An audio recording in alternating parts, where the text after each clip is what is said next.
Hello guys, कैसे हो आप लोग। आई होप आप लोग सब बढ़िया होंगे। तो अब हम पढ़ने जा रहे हैं एरोमेटिक अमीनो एसिड का मेटाबॉलिज्म। हमने प्रोटीन मेटाबॉलिज्म स्टार्ट किया है ना, 2 लेक्चर उसके हो चुके हैं, 3rd लेक्चर है। ठीक है, अब हम धीरे धीरे करके मेटाबॉलिज्म, कुछ group of amino acid same से होंगे, उनका एक साथ पढ़ेंगे। ठीक है, तो पहला हम ग्रुप पढ़ रहे हैं एरोमेटिक अमीनो एसिड, जिसके अंदर हम पढ़ेंगे फिनाइलएलानिन और टायरोसिन का मेटाबॉलिज्म कैसे होगा, है ना, क्या दोनों में कोई रिलेशन है कि नहीं। ठीक है, आज मैं थोड़ा वीडियो दिन में शूट कर रहा हूँ दोपहर में, तो मे भी थोड़ी बहुत गाड़ियों की आवाज़ आ सकती है, बट अगेन मेरी आवाज़ क्लियर होगी, है ना। मेरे पास ही माइक लगा हुआ है तो मेरी आवाज़ तो ठीक होगी।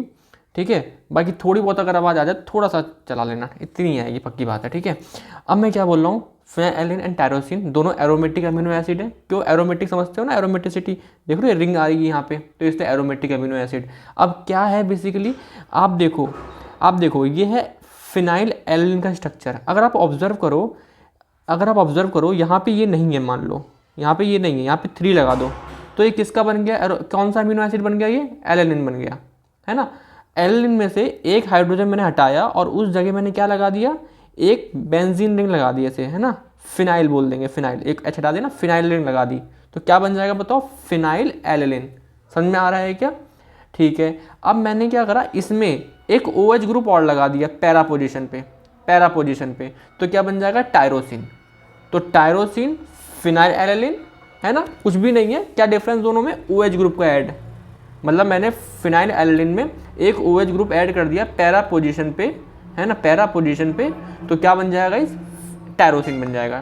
ठीक है, अब होता क्या है, मेरी बात समझना, होता क्या है हमारी बॉडी के अंदर, हमें ये बाहर से चाहिए होता है, इसेंशियल अमीनो एसिड है ये, इसको हम ड्राइव नहीं कर सकते हैं, फिनाइलएलानिन को हम लोग ड्राइव नहीं कर सकते हैं। ठीक है, बट हम टायरोसिन को ड्राइव कर सकते हैं। कैसे, OH लगा के, एक OH लगा दो, आपने क्या करा, इसमें एक OH ग्रुप लगा दिया।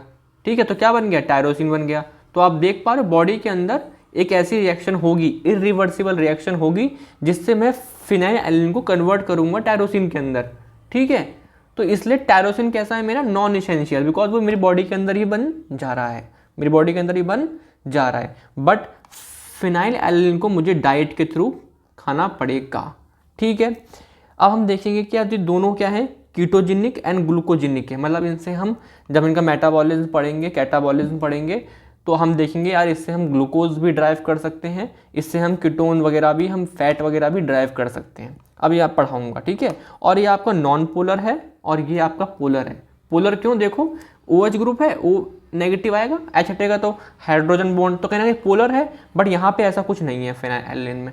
ठीक है, तो ये सिंपल सा मैंने लिखा है, आई होप आपको समझ में आ गया हो। थोड़ा मैं रफ कर देता हूँ, फालतू में नोट्स में ना रहता है बिना मतलब। ठीक है, अगर आपको नोट्स में एकदम साफ चाहिए हो ना, मुझे बता दिया करो, मैं पहले सेव कर लूँगा। मुझे लगता है मैं पढ़ाने के बाद अपलोड करूँ तो वो नोट शायद बेटर समझ में आएंगे। ठीक है, क्योंकि कुछ बातें मैं लिख देता हूँ ना। चलो ठीक है, अब मैं क्या बोल रहा हूँ आप लोगों से, अब मैं एक मेटाबॉलिज्म पढ़ाऊंगा आपको फिनाइलएलानिन का। ठीक है, कि क्या होगा, तो फिनाइलएलानिन कुछ भी काम खुद से नहीं करता है। सपोज करो डाइट खाया आपने, खाना खाया, डाइट में आपने खाया फिनाइलएलानिन, तो बॉडी के अंदर वो कन्वर्ट किस में हो जाएगा, टायरोसिन में, और सारे फंक्शन कौन करेगा, टायरोसिन। टूटना, बनना, कुछ बनाना, कुछ तोड़ना, जो भी काम है वो टायरोसिन करेगा। मतलब फिनाइलएलानिन का कोई काम नहीं है, बट उसका इतना काम है कि टायरोसिन को बनाना। तो अगेन इंपॉर्टेंट तो है ना फिनाइलएलानिन। ठीक है, तो अगेन टायरोसिन काम सारे करता है, फिनाइलएलानिन का एज अ डायरेक्ट कोई रोल नहीं है बॉडी के अंदर। ठीक है, अगर मैं इसको देखूं कि क्या क्या तोड़ के हम क्या बना सकते हैं, तो हम देखेंगे यार इससे कुछ कीटोजेनिक बन सकता है, ग्लूकोजेनिक, यानी कि कहीं ना कहीं फैट वाली चीज़ बन सकती है, और कहीं ना कहीं आपका ग्लूकोज वाली चीज़ भी बन सकती है। कैसे बनती है, अभी आने वाला है। और एनाबॉलिक, क्या क्या इससे मैन्युफैक्चर हम कर सकते हैं, है ना, टायरोसिन है मेरे पास, उससे मैं क्या क्या बना सकता हूँ। तो आप देखोगे यार, जो आपका कलर होता है मिलालिन, वो बन सकता है यहाँ से। कैटेकोलोमाइंस देखेंगे हम, जिसके अंदर एपिनेफ्रिन, नॉन एपिनेफ्रिन, डोपामिन, सुना है आपने। ठीक है, न्यूरोट्रांसमीटर्स वगैरह। ठीक है, थायरोक्सिन, ये थायराइड हार्मोन भी बनता है, T3 T4, है ना, सुना है। तो ये चीज़ें बन सकती हैं, और आपका कैटाबॉलिक फंक्शन भी होता है। ठीक है, अब चलते हैं नेक्स्ट पेज पे। ठीक है ना, चलिए अब देखो, पहला हमें बहुत इंपॉर्टेंट स्टेप सीखना है कि मैं फिनाइलएलानिन को कैसे कन्वर्ट करूं टायरोसिन के अंदर, क्योंकि टायरोसिन तो मेरा इसेंशियल अमीनो एसिड नहीं है, इसको तो बॉडी के अंदर बनता है। और कैसे बनता है मैंने बताया आपको, कैसे बनता है बताओ, फिनाइल एल्लिन से। अब स्ट्रक्चर देखो, दोनों में डिफरेंस किस चीज़ का है बताओ, OH ग्रुप का। तो कुछ नहीं होगा, देखो एंजाइम का नाम देखो, फिनाइल एल्लिन हाइड्रोक्सिलेज, यानी कि OH का एंजाइम लगा दो इस पर, हो गया। यहाँ पे OH लग गया। आप बताओ पैरा पोजीशन में क्या बन गया, टायरोसिन बन गया। कितना आसान नाम है। तो मैं बार बार इसमें PAH लिखूंगा जब भी कुछ काम पड़ेगा, तो आप समझ जाओ क्या बहुत इंपॉर्टेंट एंजाइम है। अभी पढ़ाऊंगा आपको फिनाइलकेटोनुरिया वगैरह, तो वहाँ पे आएगा एंजाइम, ठीक है। तो अभी नहीं पढ़ा रहा वो चीज़, लेकिन अभी सुनो, फिनाइल एल्लिन हाइड्रोक्सिलेज क्या है, क्या करता है, इसको फिनाइल एल्लिन को कन्वर्ट करता है टायरोसिन के अंदर, OH ग्रुप लगा देता है, ठीक है, ठीक है। और इस टाइम पे क्या होता है, जो आपका BH4 है ना, और वहाँ वो किस में कन्वर्ट हो जाता है, BH2 में, है ना। मतलब क्या हो गया इसका, ये ऑक्सीडाइज हो गया, है ना, ऑक्सीडाइज हो गया, हाइड्रोजन हटे और हाइड्रोजन कहाँ चले गए, यहाँ लग गए, ठीक है। मतलब कि टेट्राहाइड्रोबायोप्ट्रीन से डाईहाइड्रोबायोप्ट्रीन बन गया। अब आप सोचो, ये ऐसे बने जा रहा है BH4 से BH2, तो यार खत्म हो जाएगा ना BH4, तो वापस से मैं BH2 बना सकता हूँ बाया एंजाइम, क्या, डाईहाइड्रोबायोप्ट्रीन रिडक्टेज, इसको वापस से BH4 बना लिया, ठीक है। फिर मैं बता रहा हूँ, मेरे पास फिनाइल एल्लिन था, ठीक है, उसमें एंजाइम डाला ये वाला, है ना, हाइड्रोक्सिलेज वाला, और BH4 आया, ठीक है। इसने क्या करा, यहाँ पे रिएक्शन में पार्टिसिपेट करा और BH4 कन्वर्ट हो गया BH2 में, और बन गया, ये बन गया आपका टायरोसिन, ये बन गया आपका टायरोसिन। अब BH2 इकट्ठा हो जाएंगे बहुत सारे और BH4 खत्म हो जाएंगे, तो ऐसा ना हो, तो इसलिए मैं BH2 को वापस से BH4 बना लूँगा बाया एंजाइम डाईहाइड्रोबायोप्ट्रीन रिडक्टेज, ठीक है। अब आप बोलोगे यार यहाँ पे 2 हाइड्रोजन ऐड हो रहे हैं, ये हाइड्रोजन कहाँ से आएंगे, मैं NADPH से हाइड्रोजन लूँगा, NADPH से हाइड्रोजन लूँगा। तो आप विटामिन B3 पढ़ोगे आपने, है ना, बहुत जगह पढ़ोगे, तो यार इसका फंक्शन यहाँ पे भी बताऊँगा, NADPH की आपका इसमें भी हेल्प करता है, ठीक है, ठीक है, आसान सा है। बट मेन एंजाइम को नाम ये याद रखना, ये हमेशा याद रखना, ठीक है। और ये जो काम है इसका मैं फिनाइलकेटोनुरिया में दोबारा बता दूंगा एक बार फिर से। ये आपका इरिवर्सिबल है, ऐसा नहीं होगा कि टायरोसिन से वापस उल्टा बनाओ, नहीं, ये नहीं होगा, है ना, ये चीज़ नहीं होगी। ये आपकी इरिवर्सिबल है, ये आपका केवल इस डायरेक्शन में मूव करेगा, इस तरफ, ठीक है। अब मैंने क्या बोला था आपसे थोड़ी देर पहले, phenylalanine does not have any function in the body, it first convert into tyrosine, और जब सारे काम करेगा। फिनाइल एल्लिन का बॉडी के अंदर कोई डायरेक्टली काम नहीं है, ठीक है। अब देखते हैं कैटाबॉलिक फेट। पहले मैंने बर्ड आई व्यू दिखाया था आपको ऊपर से, कैटाबॉलिक फेट में क्या बताया था, इसे याद रखना। पहले तो कैटाबॉलिक फेट में बताया था कि ये कीटोजेनिक भी होगा और ग्लूकोजेनिक भी, पहले तो ये याद रखो, ठीक है। अब समझते हैं डिटेल में इसको कि कैसे कीटोजेनिक और कैसे ग्लूकोजेनिक। तो पहला स्टेप क्या होता है, पहला स्टेप तो बता दिया मैंने आपको, क्या, फिनाइल एल्लिन मैंने डाइट से खाया, बॉडी के अंदर वो कन्वर्ट किस में हो गया, वो कन्वर्ट टायरोसिन में कन्वर्ट हो गया, ठीक है, टायरोसिन में कन्वर्ट हो गया। अब ये टायरोसिन का करो ट्रांसअमीनेशन, यानी कि अगर मैं पूछूं आपसे, ट्रांसअमीनेशन मतलब कि अमोनिया को हटाना। अगर मैं एल्लिन में से या किसी भी अमीनो एसिड में से पहला लेक्चर देख के आए होंगे, एक अमोनिया को हटाता हूं तो क्या बन जाता था, अल्फा कीटो एसिड। अगर यहाँ पे आपका अमीनो एसिड आपका क्या है, एल्लिन है, तो क्या बन गया था यहाँ पे बताओ, पायरुवेट बन गया था, है ना, पायरुवेट बन गया था, एक सेकेंड, हाँ, पायरुवेट बन गया था, ठीक है। तो अगर मैं बोलूँ आपसे कि मैंने टायरोसिन का क्या करा, डीअमीनेशन मतलब अमोनिया हटाया है, ट्रांसअमीनेशन किया, ठीक है, ट्रांसअमीनेशन किया, तो जो ऊपर लगा हुआ है ये क्या है, ये तो एल्लिन है, तो इसका क्या बन गया, पायरुवेट, ठीक है, पायरुवेट। नीचे क्या लगा हुआ है, एक लगा हुआ है फिनाइल ग्रुप, फिनाइल, और फिनाइल पे क्या लगा है, पैरा पोजीशन पे हाइड्रोक्सी।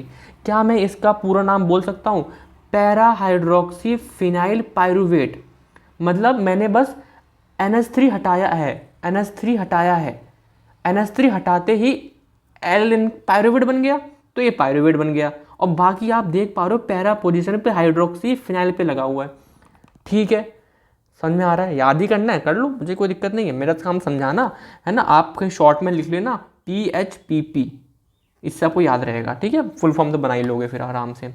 अब इसमें PHP में हम एक और हाइड्रोक्सिलेज OH लगाएंगे, ठीक है। मतलब कहने वाली बात इतनी सी है कि एक OH लगा हुआ है, एक OH और लगा देंगे और उसका नाम क्या बोलेंगे, होमोजेंटिस्टेट, है ना, होमोजेंटिस्टेट।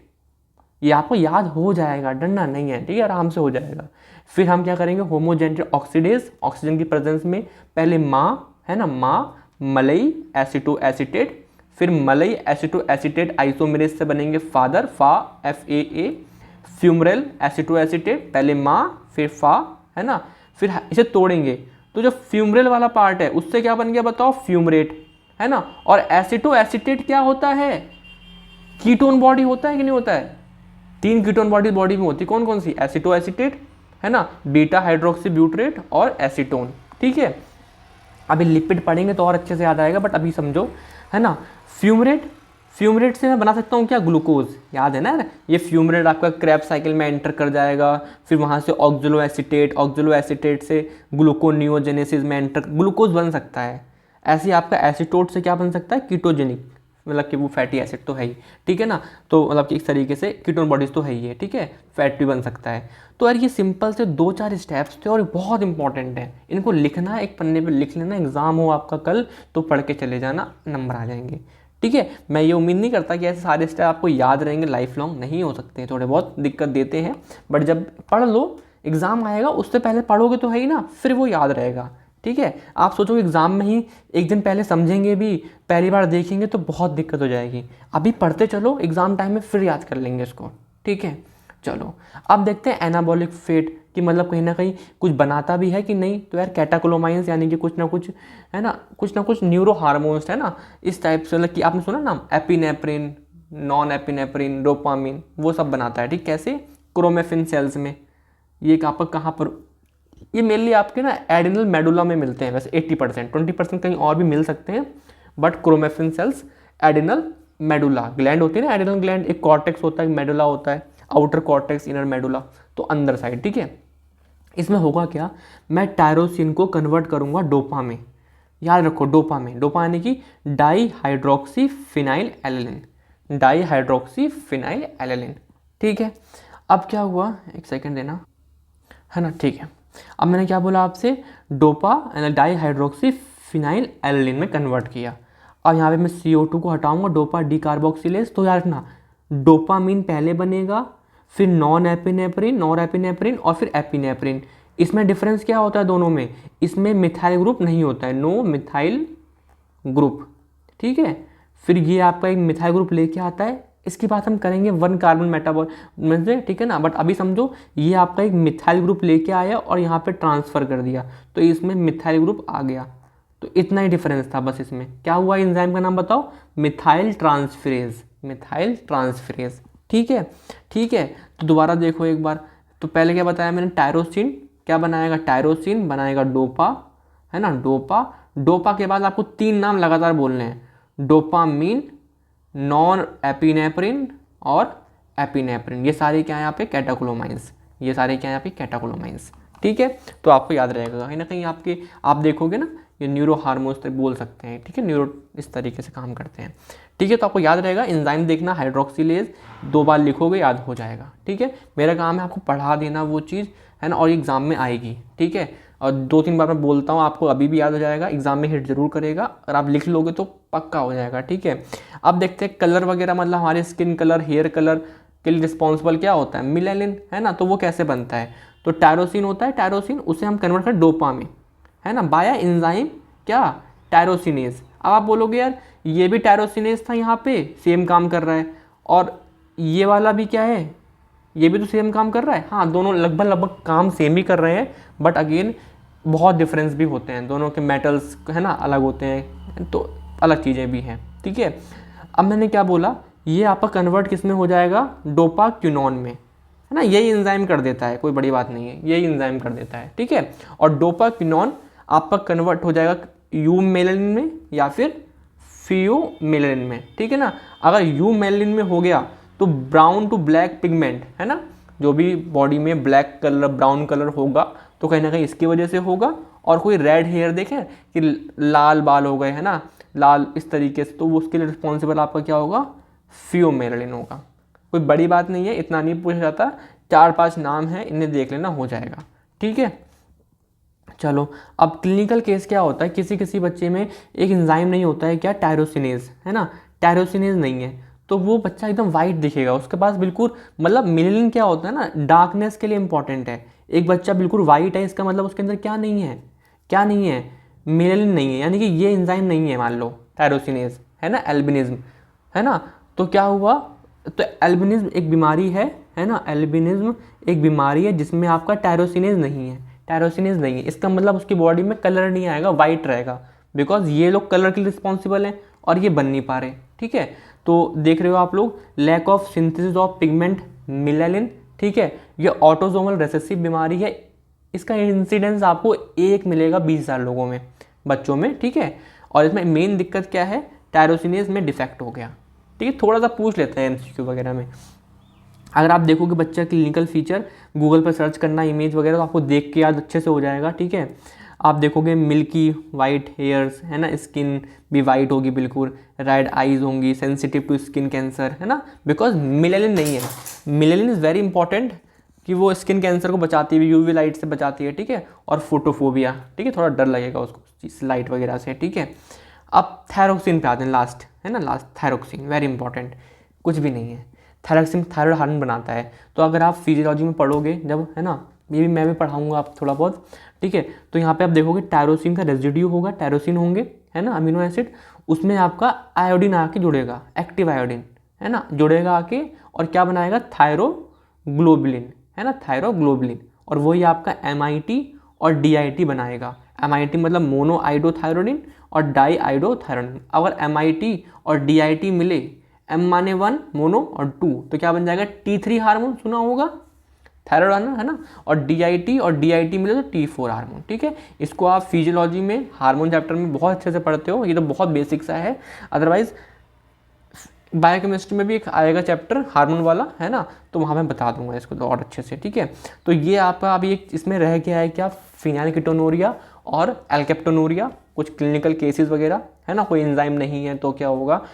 उससे पहले मैं आपसे बोलूँगा, उस लेक्चर से पहले आप इसे याद कर लो अच्छे से, ये आपको आना चाहिए अच्छे से, है ना। एक बार को ये एनाबॉलिक वाले ठीक है, मोटा मोटा आप लिखोगे याद हो जाए, सही है, इतना कोई नहीं पूछता यहाँ से, बट आपको ये कैटाबॉलिक वाला जरूर आना चाहिए।